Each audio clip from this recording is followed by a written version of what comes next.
এখান দিয়ে আগে পিছনটা কেটে নিয়ে আগের বার করেছিলে না, কত সুন্দর হয়েছিল বলছি বারবার আমাকে আমার মতো করে কাটতে দাও না, দেখো না আমি কিভাবে কাটছি। এই এইখান থেকে এরকম হবে। ঠিক আছে। দেখো বন্ধুরা, বিয়ে করে বউদের কত রকম আবদার পালন করতে হয়। হ্যাঁ, ফ্রিতে চুল কেটে দিচ্ছি, শেষ পর্যন্ত আগেবার হলাম পেইন্টার, এখন হয়ে গেলাম বারবার। এখন চুল কাটতেও হচ্ছে বউদেরকে, ফ্রিতে চুল কেটে দিচ্ছি। আর কত কি জীবনে যে করতে হবে ভগবান জানে, যারা বিয়ে করেছে তারাই জানে। কি বলো বন্ধুরা?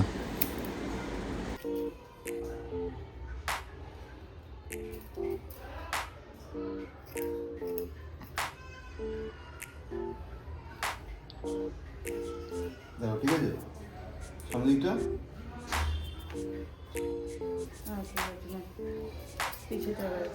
এই পাশটা করে দে।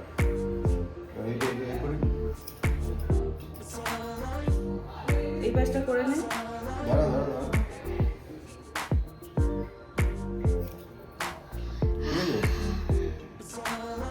একেবারে চামড়াটা তুলে দে। তুই চিরুনিটা আমাকে দে, আমি আসছে এডিট নে। তারপরে এইসব ক্যামেরা করতে গেলে মানুষের দেরি হয় না। চুল কাটার কি দরকার ক্যামেরা করার?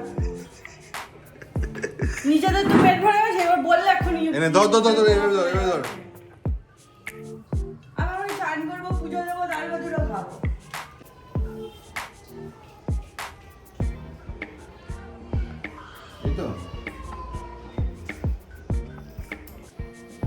না না, এই সামনেটা সেই এরকম করে দিস না। আমি কাটছি কিন্তু কুচকুচ করে মুখ কেটে দেবো কিন্তু বলেছি।